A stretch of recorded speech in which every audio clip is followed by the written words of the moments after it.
रसास्वादन के लिए यहाँ आने का हमें मौका मिला। मुझे इतना ही कहना है कि मैं बहुत धन्य हुआ इस मौके पर यहाँ उपस्थित होकर के। और जो अंतिम क्षणों में जो जिनके मुखारबिंद से जो निकल रहा था, जो साहित्य, जो ज्ञान, जो कविता जो बह रही थी, जो ज्ञान बह रहा था, ज्ञान की सरिता जो बह रही थी, उसका भी मैंने 5 मिनट जो श्रवण किया, उससे मुझे ये भी लग गया कि कथाकार भी बहुत है, कथाकारों की कमी नहीं है, लेकिन वह कथाकार जो आपको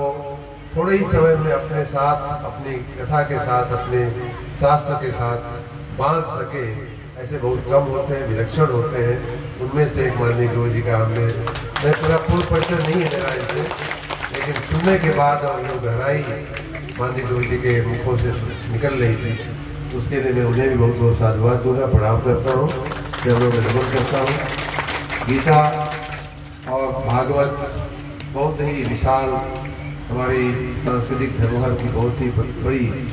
धरोहर है, बहुत बड़ी हमारी कविता है, कृत्य है, शास्त्र है, और उसको हमारे जैसे व्यक्ति के लिए समझना या कह पाना, उसके लिए उसके ऊपर भाषण दे पाना तो ये असंभव सा कार्य है। लेकिन एक चीज़ मुझे याद आता है जो मैंने संयोग से सीख लिया था, मेरे कानों में वो बात पड़ गई थी, तो आप सबको भी शायद उपयोगी हो, इसलिए मैं कहना चाहता हूँ। यही गोरखपुर में गीता प्रेस है, और गीता प्रेस आप सभी जानते हैं कि जितने हमारे धार्मिक ग्रंथ हैं उनको छापने का, उस सनातन की उस संस्कृति को हमारे बचाए रखने में गीता प्रेस का बड़ा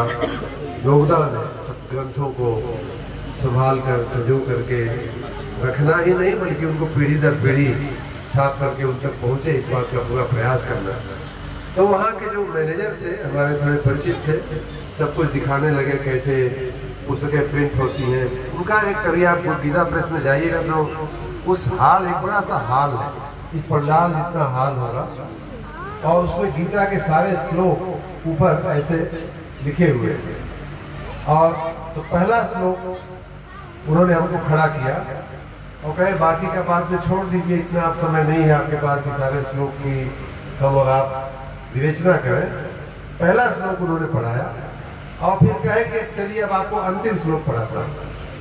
पहला श्लोक आप